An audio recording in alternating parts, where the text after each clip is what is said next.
জয় নিতাই, জয় গৌর, জয় রাধা ব্রজমোহন। নিতাই চাঁদের অশেষ কৃপায় আশা করছি তোমরা সকলে সবাই খুব ভালো আছো। আমিও গুরু গোবিন্দের কৃপায় খুব ভালোই আছি। তো এইটা হচ্ছে জলপাইগুড়ি নামযজ্ঞের সন্ধ্যা আরতি। তো সন্ধ্যা আরতির সময় সবাই সকলে কীর্তন করছে।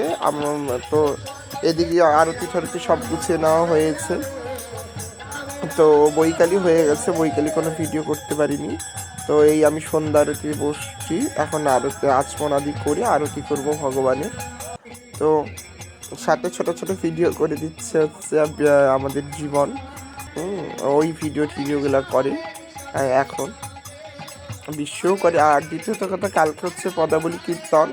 আর পদাবলী কীর্তন কালকে আমি চলে যাবো মধ্যাহ্নের ভোগ দিয়ে। জানি না কালকে ভিডিও করতে পারবো কিনা, কারণ মধ্যাহ্নে কালকে পদাবলী কীর্তনে ভোগ দিয়ে বৈকালি দিয়ে চলে যেতে হবে। কেন? কারণ আমার আর একটা নামযজ্ঞ আছে, আর এদিকে দেখো আরতি শুরু হয়ে গেছে।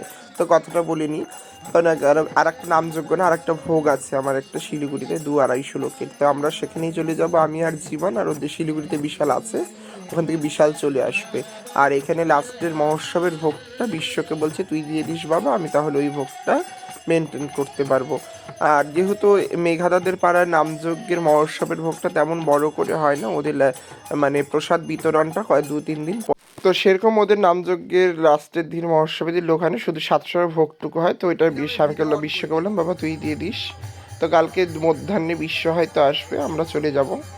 তো আর এটা হচ্ছে রাতের ভোগ হবে, ঠাকুরের আরতি হয়ে যাওয়ার পরে শীতল ভোগ। বিশ্ব অতটা মানে পিঠা টিঠা অত ভালো বানাতে পারে না, জন্য আমি সব বানিয়ে রেখে দিয়ে যাচ্ছি মহোৎসবে দেবের জন্য। আর লুচিটা খালি ডেলি করে নেবে, কালকে আর পরশু দিনেরটা। তো আমি মালপোয়া, পাটিসাপটা, ছোলার ডাল, লুচি সুচি এইসব এই রাতের ভোগ হবে। আর আমি একটু বেশি করে রাখছি। জয় রাধে।